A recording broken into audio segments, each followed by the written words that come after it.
সুপ্রিয় নির্বাচন কমিশনের ভাইবা প্রার্থী ভাই ও বোনেরা, আপনাদের সুবিধার জন্য নির্বাচন কমিশন সম্পর্কে গুরুত্বপূর্ণ তথ্য নিয়ে আজকের এই ভিডিওটি।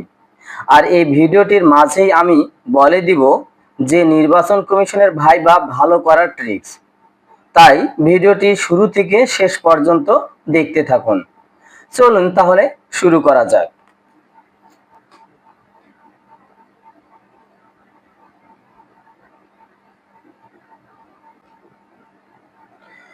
প্রথম যে প্রশ্নটি দেখতে পাচ্ছি, বাংলাদেশ নির্বাচন কমিশন কোন ধরনের প্রতিষ্ঠান? উত্তর, একটি সাংবিধানিক ও স্বাধীন প্রতিষ্ঠান। ২ নম্বর প্রশ্নটি হচ্ছে, বাংলাদেশ নির্বাচন কমিশনার পদের মেয়াদ কত বছর? উত্তর, ৫ বছর। ৩ নম্বর প্রশ্নটি হচ্ছে, প্রধান নির্বাচন কমিশনার কে নিয়োগ দেন? উত্তর, রাষ্ট্রপতি।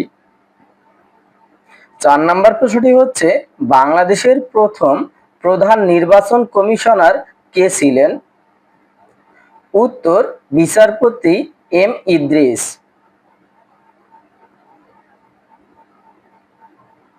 ৫ নম্বর প্রশ্নটি হচ্ছে, বাংলাদেশের বর্তমান প্রধান নির্বাচন কমিশনার কে?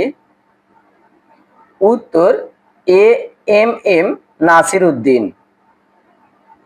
৬ নম্বর প্রশ্নটি হচ্ছে, বাংলাদেশের প্রথম জাতীয় সংসদ নির্বাচন অনুষ্ঠিত হয় কবে? উত্তর, ৭ মার্চ ১৯৭৩ সালে। ৭ নম্বর প্রশ্নটি হচ্ছে, সংবিধানের কোন অনুচ্ছেদে নির্বাচন কমিশন গঠনের কথা বলা হয়েছে? উত্তর, ১১৮ নং অনুচ্ছেদ। ৮ নম্বর প্রশ্নটি হচ্ছে, সংবিধানের কোন অনুচ্ছেদে ভোটার তালিকার বিধান বর্ণিত আছে? উত্তর, ১২১ নং অনুচ্ছেদে। ৯ নম্বর প্রশ্নটি হচ্ছে, বাংলাদেশে প্রথম ভোটার তালিকা কবে প্রণয়ন করা হয়? উত্তর, ৩০ জানুয়ারি ১৯৭৩ সালে। ১০ নম্বর প্রশ্নটি হচ্ছে, ন্যাশনাল আইডি কার্ড কবে প্রণয়ন হয়েছে? উত্তর, ২০০৭ সাল থেকে। ১১ নম্বর প্রশ্নটি হচ্ছে, বাংলাদেশে প্রথম ইভিএম পদ্ধতির ব্যবহার করা হয়? উত্তর, ১৭ জুন ২০১০ সালে। ১২ নম্বর প্রশ্নটি হচ্ছে, বাংলাদেশে প্রথম কত সালে আংশিকভাবে ইভিএম ব্যবহার করা হয়? উত্তর, ২০১০ সালে চট্টগ্রাম সিটি কর্পোরেশন নির্বাচনে। ১৩ নম্বর প্রশ্নটি হচ্ছে, বাংলাদেশের ছবিসহ ভোটার তালিকা প্রথম কত সালে তৈরি হয়? উত্তর, ২০০৭ ও ৮ সালে। ১৪ নম্বর প্রশ্নটি হচ্ছে, জাতীয় সংসদ নির্বাচনে প্রথম ইভিএম ব্যবহার করা হয় কত সালে? উত্তর, ২০১৮ সালে একাদশ জাতীয় সংসদ নির্বাচনে।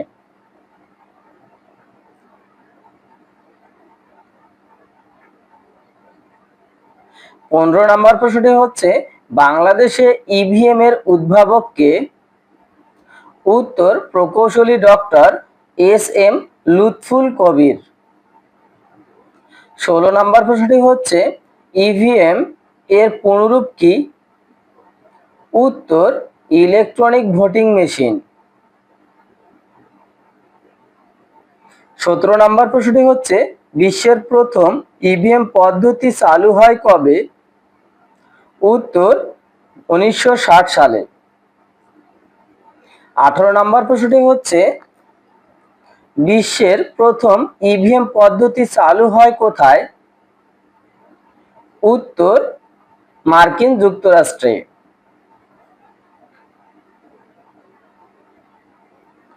১৯ নম্বর প্রশ্নটি হচ্ছে, বাংলাদেশ নির্বাচন কমিশন গঠিত হয়? উত্তর, ১৯৭২ সালে। ২০ নম্বর প্রশ্নটি হচ্ছে, বাংলাদেশে নির্বাচনী আচরণ বিধিমালা প্রণীত হয়?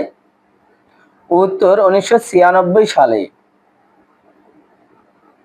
21 নম্বর প্রশ্নটি হচ্ছে ছবি সহ ভোটার তালিকা বা জাতীয় পরিচয়পত্র তৈরি কর্মসূচির নাম ছিল? উত্তর অপারেশন নবযাত্রা।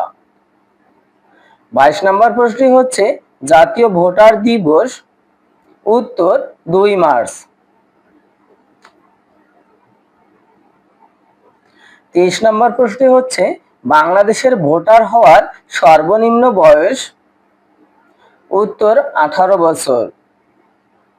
24 নম্বর প্রশ্নটি হচ্ছে বাংলাদেশ নির্বাচন কমিশন কোন ধরনের প্রতিষ্ঠান? উত্তর সাংবিধানিক প্রতিষ্ঠান।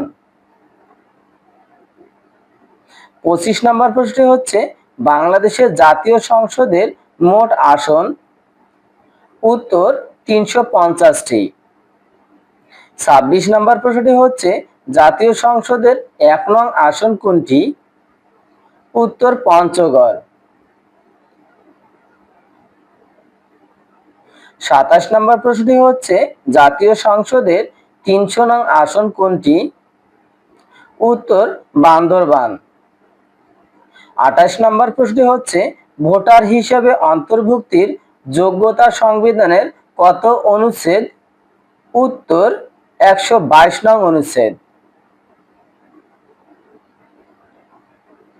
29 নম্বর প্রশ্নটি হচ্ছে জনপ্রতিনিধি হওয়ার ন্যূনতম বয়স কত বছর? উত্তর 25 বছর। 30 নম্বর প্রশ্নটি হচ্ছে জন্ম মৃত্যু নিবন্ধন আইন কত সালে হয়? উত্তর 2004 সাল। 31 নম্বর প্রশ্নটি হচ্ছে প্রধান নির্বাচন কমিশনার ও অন্যান্য নির্বাচন কমিশনারদের কে নিয়োগ দেন? উত্তর মহামান্য রাষ্ট্রপতি। 32 নম্বর প্রশ্নটি হচ্ছে জাতীয় পরিচয়পত্র এনআইডি অনুবিভাগ বর্তমানে কোন মন্ত্রণালয়ের অধীনে রয়েছে? উত্তর নির্বাচন কমিশন সচিবালয়।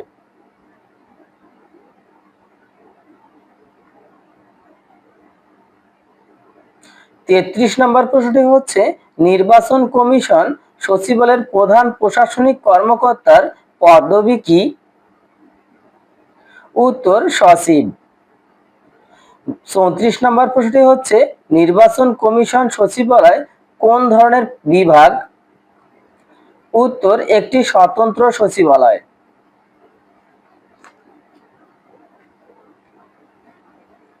35 নম্বর প্রশ্নটি হচ্ছে ভোটার তালিকা প্রস্তুত এবং হালনাগাদকরণ সংবিধানের কোন অনুচ্ছেদের কাজ? উত্তর 129 নম্বর অনুচ্ছেদ। 36 নম্বর প্রশ্ন হচ্ছে স্মার্ট জাতীয় পরিচয়পত্রে কতটি ডিজিট বা সংখ্যা থাকে? উত্তর 10টি। 37 নম্বর প্রশ্নটি হচ্ছে সাধারণ জাতীয় পরিচয়পত্রে কতটি ডিজিট ছিল? উত্তর 13টি বা 17টি। 38 নম্বর প্রশ্নটি হচ্ছে বাংলাদেশের সংবিধান অনুযায়ী নির্বাচন পরিচালনার মূল দায়িত্ব কার? উত্তর নির্বাচন কমিশনের। 39 নম্বর প্রশ্নটি হচ্ছে নির্বাচন কমিশন তার কাজের জন্য কার কাছে দায়বদ্ধ? উত্তর সংবিধান এবং আইনের কাছে। 40 নম্বর প্রশ্নটি হচ্ছে জাতীয় সংসদের কোন সদস্যের যোগ্যতা বা অযোগ্যতা সম্পর্কিত বিরোধ কে নিষ্পত্তি করে? উত্তর নির্বাচন কমিশন। 41 নম্বর প্রশ্নটি হচ্ছে নির্বাচনী তফসিল কে ঘোষণা করেন? উত্তর প্রধান নির্বাচন কমিশনার। 42 নম্বর প্রশ্নটি হচ্ছে নির্বাচনী আচরণবিধি লঙ্ঘনের দায়ে শাস্তি দেওয়ার ক্ষমতা করা রয়েছে? উত্তর নির্বাচনী জুডিশিয়াল ও এক্সিকিউটিভ ম্যাজিস্ট্রেট এবং নির্বাচন কমিশনের। 43 নম্বর প্রশ্নটি হচ্ছে একটি সংসদীয় আসনের সীমানা নির্ধারণ করে কোন প্রতিষ্ঠান? উত্তর বাংলাদেশ নির্বাচন কমিশন। 44 নম্বর প্রশ্নটি হচ্ছে সংসদীয় আসনের সীমানা নির্ধারণ আইনটি কত সালের? উত্তর 2021 সালের। 45 নম্বর প্রশ্নটি হচ্ছে, কোনো কারণে সংসদ ভেঙে গেলে কত দিনের মধ্যে নির্বাচন করা বাধ্যবাধকতা রয়েছে? উত্তর 90 দিনের মধ্যে। 46 নম্বর প্রশ্নটি হচ্ছে, ভোটার তালিকা আইনের প্রবর্তন হয় কত সালে? উত্তর 2009 সালে। 47 নম্বর প্রশ্নটি হচ্ছে, নির্বাচন কমিশনে রাজনৈতিক দলগুলো নিবন্ধন বাধ্যতামূলক করা হয় কত সালে? উত্তর 2008 সালে। 48 নম্বর প্রশ্নটি হচ্ছে, এনআইডি এ তথ্য সংশোধনের জন্য কোন অনলাইন পোর্টাল ব্যবহার করা হয়?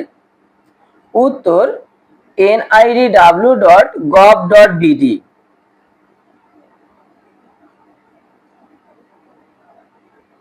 49 নম্বর প্রশ্নটি হচ্ছে, নির্বাচন সংক্রান্ত বিরোধ নিষ্পত্তির জন্য গঠিত আদালতের নাম কি? উত্তর নির্বাচনী ট্রাইব্যুনাল। 50 নম্বর প্রশ্নটি হচ্ছে, নির্বাচন কমিশনারদের পদত্যাগ করতে হলে কার বরাবর পত্র লিখতে হয়? উত্তর মহামান্য রাষ্ট্রপতি।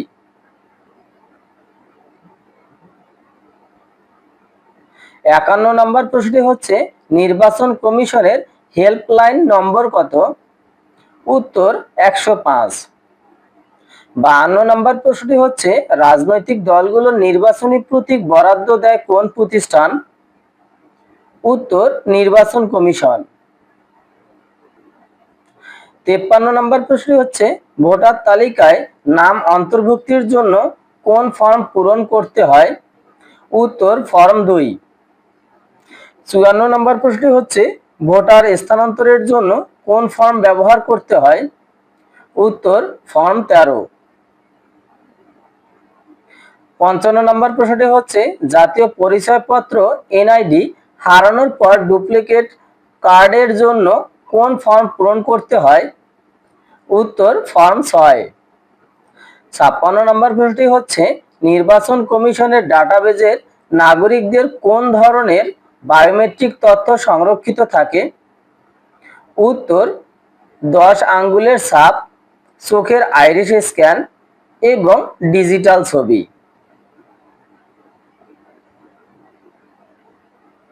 57 নম্বর প্রশ্নটি হচ্ছে, নির্বাচন কমিশনের সার্ভারে সংরক্ষিত ভোটার ডাটাবেজ পরিচালনার মূল দায়িত্বে কোন কারিগরি টিম থাকে?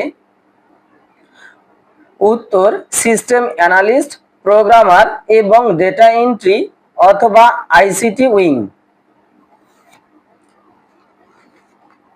সুপ্রিয় শিক্ষার্থীরা, আমি ভিডিও শুরুতে বলেছিলাম যে নির্বাচন কমিশনের ভাইভা পরীক্ষা কিভাবে সর্বোচ্চ ভালো করা যায়, এবং শুধু নির্বাচন কমিশনেই নয়, যে কোনো চাকরির ভাইভা পরীক্ষা ভালো করার জন্য পূর্ব শর্ত হচ্ছে অবশ্যই তোমাদেরকে যে পরীক্ষার জন্য তোমরা ভাইভা পরীক্ষা দিতে গিয়েছো তার রিটেন পরীক্ষাটার যে প্রশ্নটা ছিল তা ভালোভাবে আয়ত্ত করা।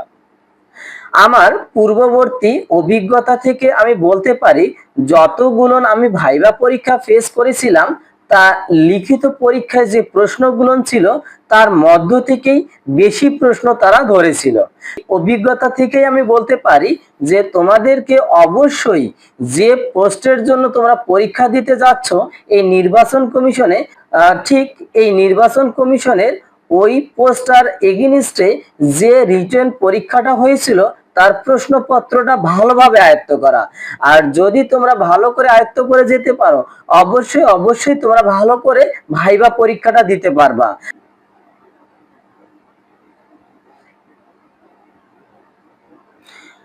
আর সবার সুস্বাস্থ্য ও মঙ্গল কামনা জানিয়ে শেষ করছি। আল্লাহ হাফেজ।